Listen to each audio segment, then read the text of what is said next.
এই তো প্রবিষ্ট হচ্ছেন সন্ত সাধুগুরু বৈষ্ণব যখন দর্শন করছি ভক্তি দেবী প্রবিষ্ট হচ্ছেন, কর্ণ দিয়ে যখন হরিকথা শ্রবণ করছি তাও ভক্তি দেবী প্রবিষ্ট হচ্ছেন, প্রসাদ যখন গ্রহণ করছি তাও ভক্তি দেবী প্রবিষ্ট হচ্ছেন। এখন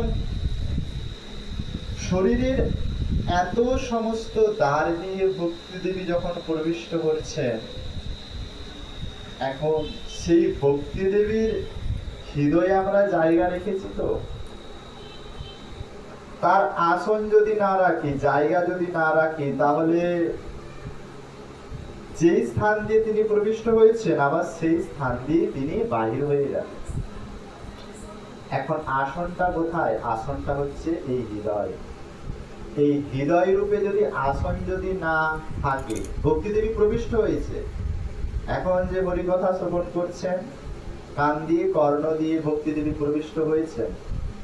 এখন প্রবিষ্ট হয়ে এখন ভক্তি দেবী বিচার করছেন, চিন্তা করছেন যে এই হৃদয়ে আমার জায়গা রেখেছে তো, আসন রেখেছ। এখন আসন যদি না থাকে, যদি ওই আসনের মধ্যেই যদি কাম ক্রোধ লোভ মদ মোহ মাৎসর্য এই রিপুই যদি পরিপূর্ণ থাকে, তাহলে ভক্তি দেবী যেই স্থান দিয়ে প্রবিষ্ট হয়েছে আবার সেই স্থান দিয়ে কিন্তু বাহির হয়ে যাবে। এর জন্য কাম ক্রোধ আদি লোভ মদ মোহ মাৎসর্য আদিকে দূরীভূত করে সদা সর্বদার জন্য নাম সংকীর্তন আর হরিকথার মধ্যে আমাদের চিত্তকে মনোনিবেষ্ট করতে হবে, তবেই জীবের কল্যাণ হবে, মঙ্গল হবে। দেখুন বাবা মায়েরা, একমাত্র এমনই ভক্তি রয়েছে যে ভক্তি শ্রবণ করা মাত্রই একমাত্র এর দ্বারাই জীবের কল্যাণ মঙ্গল হতে পারে, আর অন্য কিছু কিন্তু পন্থা নেই। কেন? কারণ নববিধা ভক্তির কথা যদি বলা হয়, এই যে নববিধা ভক্তি, নববিধা ভক্তি বলতে প্রথম তো নববিধা ভক্তির মধ্যে শ্রবণকেই যুক্ত করা হয়েছে। কেন শ্রবণকে বলেছে? বলছে আগে তোমাকে শুনতে হবে, না শুনলে তুমি ঠিকঠাক ভাবে হৃদয়গম করতে পারবে না, শুনলেই জীবনের মানে তুমি খুঁজে পাবে।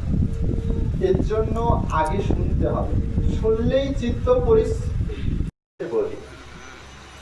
প্রথমেই কি আমরা মাধ্যমিক উচ্চ মাধ্যমিকে প্রথমেই কি আমরা পরীক্ষা দিয়ে দিই? আগে আমাদেরকে 1 2 পড়তে হয়, 5 6 পড়তে হয়, তারপর আমরা মাধ্যমিকে বসতে পারি। সেই রকম আগে শ্রবণ ভক্তির দাস্য সাক্ষ্য আত্মনিবেদন,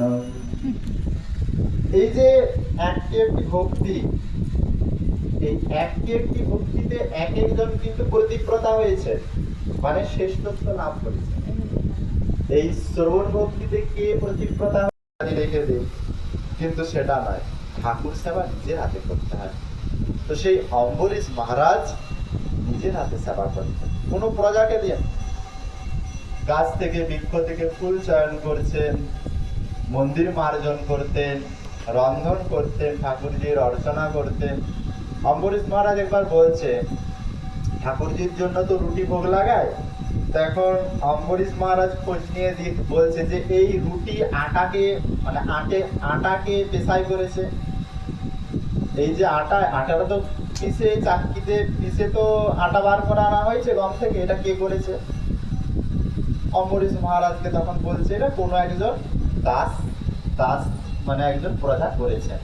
যখনই এই কথা বলেছেন তখন অম্বরীশ মহারাজ তখন বলছে না না, তাকে এটা করতে হবে না, এটা আমি করব, কারণ এটা আমার সেবা। কারণ আমি এই আটা চাকরিতে আটা পেশাই করে সেখানে গম, সেখানে আটা বাইর হবে, আর সেটা আমি ঠাকুর সেবায় লাগাবো, এই জন্য এটা আমার সেবা, এটা আমি করব।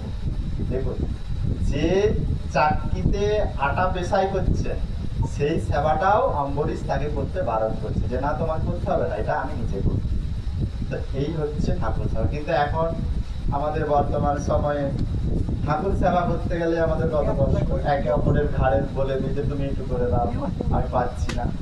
দেখুন, সেবার দ্বারাই যত মন পবিত্র থাকে, শরীর সুস্থ থাকে সেবার দ্বারা, শরীর সুন্দর, শরীরে রোগ জ্বালা ব্যাধি কম হয় যত তুমি ভগবানের সেবা করবে।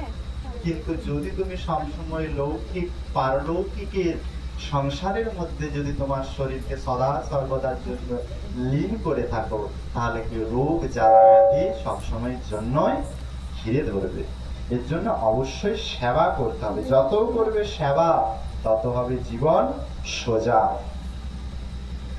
এখন এই অম্বরীশ মহারাজ প্রতিব্রতা লাভ করেছিলেন। অর্চনে অম্বরীশ, বন্দনে কে? বন্দনে অপুরু মহারাজ,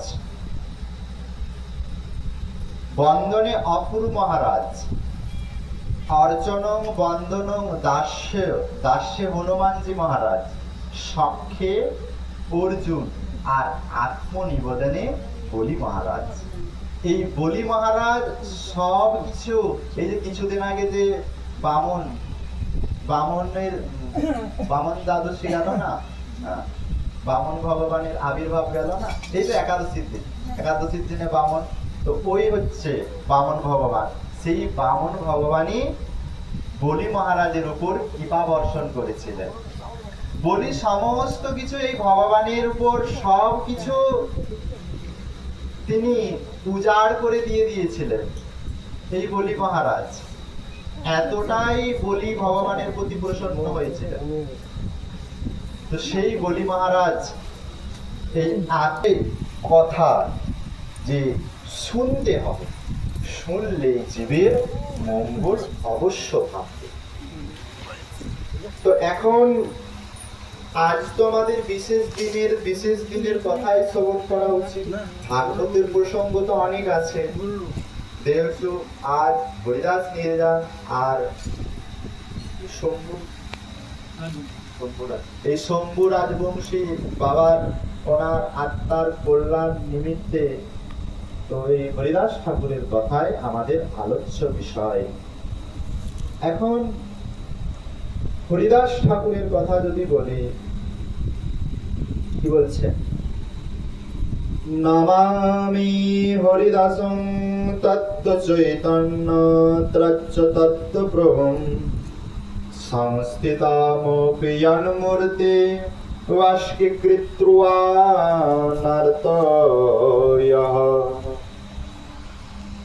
কি বলছেন এই শ্লোকের মধ্যে? বলছেন সেই মৃতদেহকে কোড়ে নিয়ে যেই চৈতন্য মহাপ্রভু নৃত্য করেছিলেন, সেই হরিদাস ঠাকুরকে আমি কোটি কোটি নমন জ্ঞাপন করি। নৃত্য কেন করেছিলেন এই চৈতন্য মহাপ্রভু?